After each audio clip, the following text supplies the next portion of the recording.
Congratulations to you ladies, of course. Congratulations. So, job well done. Now verified by our selected group of educators and tabulator, headed by Mema Kagimba to hand us the envelope. Ayun lang, dinahan natin.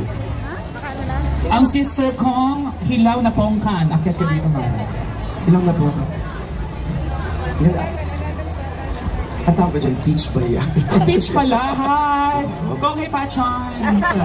Ito na. So, Chater Row! Yes! Sinong bet nyo ba na rito? Sa gitna! Sino? I love the energy. Okay, here we go. Thank you, Miss Nema.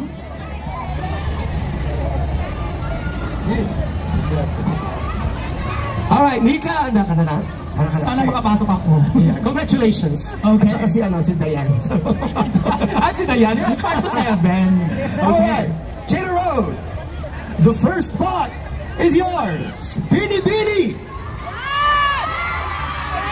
Bini Bini. 11. Bini Bini 11. Natalie Galarmino Salazar of Aklan Province. Alright. You're still in the competition and congratulations. Bini Bini. Bini Bini number 1. Saya Salivan of Nueva Vizcaya. You can now breathe and one more challenge to go. Bini Bini number 5. Christine Joanna Diaz of Cagayan Valley. Alright. Two more spots left. And you're one step closer to the crown. Bini Bini number 14. Jane Bodra Carvalho of North Cotabato. Alright, and now, rounding up the top 5, the last spot belongs to Bini Bini number 7. Shaira Balasha of Capiz. And there you have it, our top 5. Bini Bini number 11, number 1, number 5, number 14, and number 7. And there you have it, our top 5 finalists for the final edition of Binibining Turismo Pilipinas 2025. We got everyone, we had seen our candidates perform, and later on, you will hear their thoughts. The top 5 finalists' speech after the jump, so stay put, everyone. Alright.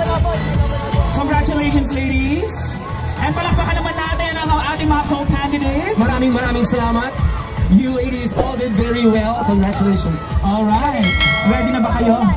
Your final challenge. So, kailangan natin dito tayo sa likod.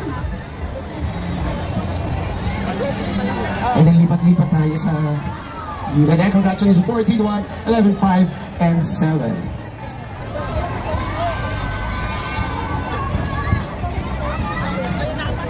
Alright, and now we are here at the last leg of the competition. It is nerve-wracking and I can feel the intensity. Palakpakan natin kung ano mga supporters nila. We are a few more moments away on finding out our Binibini Queen. And now that we have figured out who still remains and has a chance on the running for the crown, please be reminded that our top 5 finalist scores are back to 0. Sorry.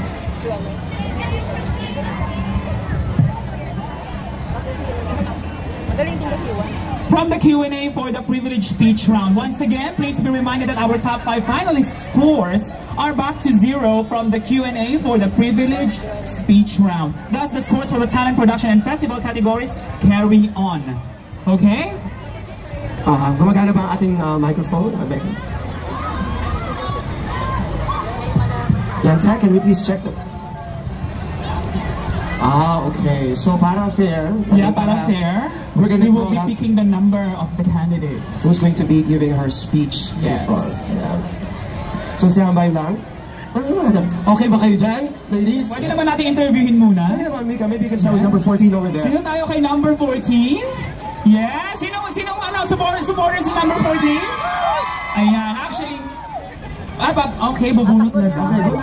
Okay, mamaya na. Save the kaba for later. Anyway, they'll be giving their speeches and just so we'll hear their voices and their thoughts. But now, it's time to pick our First Lady to be giving her speech. Ako na lang ang bubunot, ano? Yes. And the top 5 finalists are given 2 minutes for the privileged speech to the topic, Pilipinas Paraiso ng bawat Pilipino. Once again, the topic for the privileged speech is Pilipinas Paraiso ng bawat Pilipino. Alright, thank you, Mika. Now, let's start off with candidate number 7. Binibini 7 is Maria Shira Bongosha of Capiz. Ang Pilipinas ay paraiso ng bawat Pilipino. Puno ng kagandahan, kultura at kasaysayan. Bilang mga Pilipino, tayo ang tagapagtaguyod ng ating bansa, kultura at tradisyon. Kaya't magtulungan tayo sa pagbuo ng isang lipunang mapagmahal at mapagkalinga. Sa ating mga kabataan, kayo ang pag-asa ng ating bayan. Mag-aral ng mabuti at maglingkod sa bayan. Sa ating mga matatanda, patuloy na magbahagi ng inyong karunungan at ng inyong karanasan. Tayo ay may responsibilidad na pangalagaan ang ating bansa at magbigay respeto sa ating kapwa. Magkaisa tayo upang mapanatili ang kagandahan ng Pilipinas. Mabuhay ang bawat Pilipino sa anumang sulok ng mundo. Maraming salamat po. Maraming salamat, Binibini number 7. Thank you, Maria Shira Bongosha of Capiz. Alright, ang susunod naman natin na magsasalita, magbibigay ng kanyang speech ay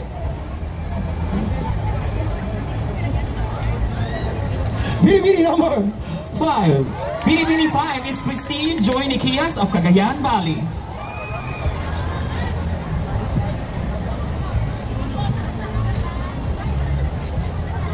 Masaganang mga likas na yaman, kasiyahan at puno ng pag-asa sa buhay. Kalinisan ng ating likas na yaman, kapayapaan sa bawat puso ng mga Pilipino. Iyan ang naglalarawan sa tunay na paraiso. Mula sa matatayog na bundok ng Cordillera, sa mga luntiang lambak ng palayan, hanggang sa malinis at kulay asul na karagatan. Masaya at tahimik na buhay na hindi alintana ang kahirapan, pagsasabuhay sa kultura at pagiging makadiyos ng bawat isa. Iyan ang tunay na Pilipino. Ngunit noon iyon, tingnan nyo ang kasalukuyang bansa na ating ginagalawan. Dahil sa ganit na gobyerno, ang Pilipinas ay nasa laylayan na ng kahirapan, nagdurusa at naghihirap. Ang dating paraiso ay puno na ng kasakiman at kasamaan. Ang mga mayayaman ay nag-uunahan sa pwesto sa katungkulan. Nasaan na ang paraiso na ating namulatan? Bawat sigaw at iyak ng masa, may pag-asa pang mabasag ang tanikala ng kahirapan. Tayo ay magkaisa at ituwid natin ang pagkakamali ng bawat isa at ipadama sa mga kabataan at sa susunod pang henerasyon na ang Pilipinas ay paraiso ng bawat Pilipino. Thank you very much, Binibini 5. Well said. I like that. Ayan. Yeah. Alright, ang susunod naman natin na candidate to take center stage is Binibini 11. Binibini 11 is Natalie Bellarmino Salazar of Aklan Province.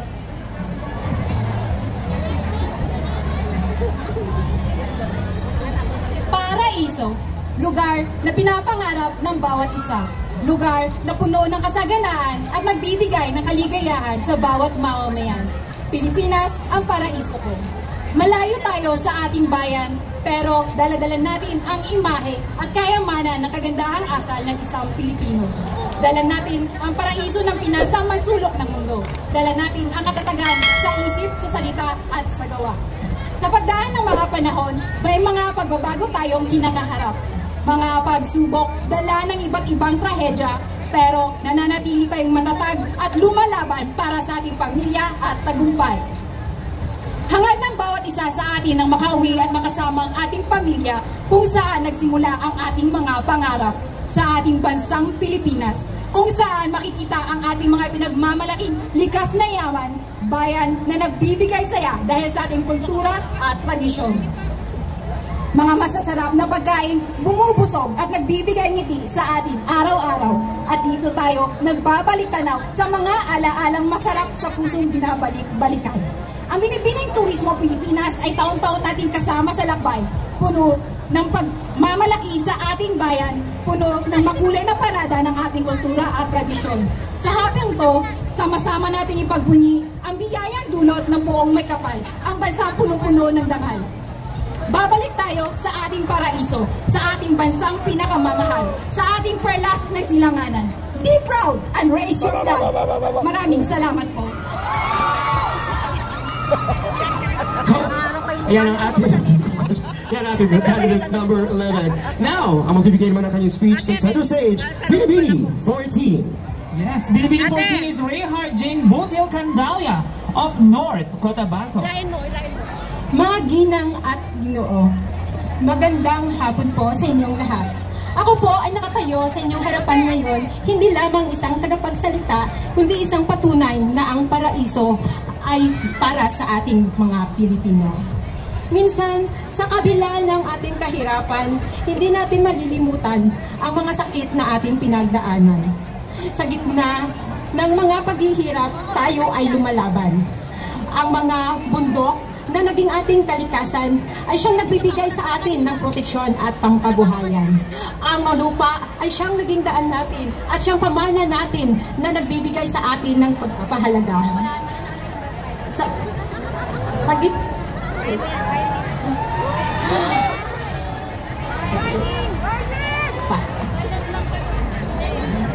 Ang Pilipinas ang paraiso ng bawat Pilipino. Kundi atin ito. Huwag nating pabayaan ang ating lipunan na siyang nagbibigay sa atin ng pagpahalaga. Mahalin natin ang Pilipinas dahil ito ay sariling atin. Pagmamahal, lagi nating isa-isip at isa-puso na ang pagmamahal natin sa Pilipinas ay para sa kapakanan ng ating mga anak. Ako po, si Rayhart Jane Botil Candalia. Pilipinas ang aking paraiso at pangalagaan ko ito. Yan lang po, mabuhay ang Pilipinas, mabuhay ang Pilipino. Thank you very much, candidate number 14, Rayhart Candalia. Yes, and last but definitely not the least, ang ating Binibini number 1. Miss Senya Soliven of Nueva Vizcaya. Ang Pilipinas ay tinaguriang Ang Pilipinas ay tunay na may pagmamalaki, tinaguriang paraiso ng bawat Pilipino. Sapagkat saan ka man mapunta, mula sa puti